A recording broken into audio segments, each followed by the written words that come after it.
Hi guys, welcome back to my channel, your go-to place to become a marketing beast. Today we're going to be looking at search engine optimization. But what actually is SEO? Imagine for a minute that you're a librarian, but not a normal librarian, but a librarian for every single book in the entire world. Everyone comes to you to ask for books. And whatever book they ask for, you must find. How do you do it?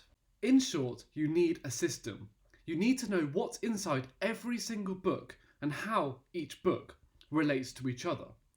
Your system must be able to take in a lot of information and be able to spit out that information just as quickly. It isn't an easy job. Search engines are the librarians of the internet, and such search engines include Google and Bing. They collect all the information from every single website in the world so that they can present that to you in an easy to understand manner. And they have these secret recipes called algorithms which can present this information into the search results that you see every day when you type in funny cat videos into Google, for example. Now, to rank highly on these web pages requires search engine optimization, or SEO, and that means providing Google or the relevant search engine with all the right ingredients to ensure you correspond and match with the algorithm, and we will give some examples now.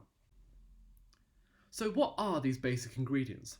Now, the first thing that matters is words. The words that you use on your web page are the same things that Google uses to determine what is the most relevant website to show to the end user.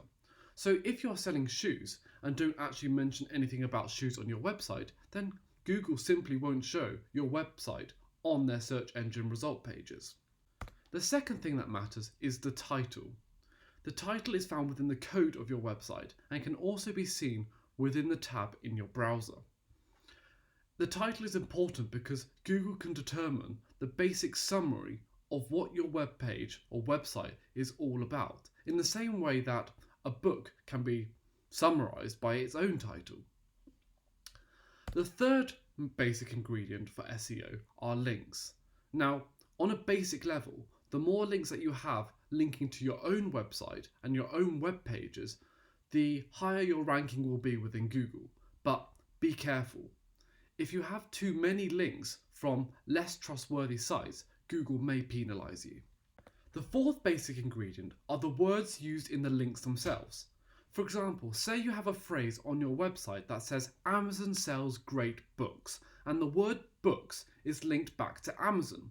Over time, the more people that do this, the more sure Google, for example, could be that when a user types in books, they should show Amazon as a highly ranked website in the search engine results page. The fifth and final basic ingredient is the reputation.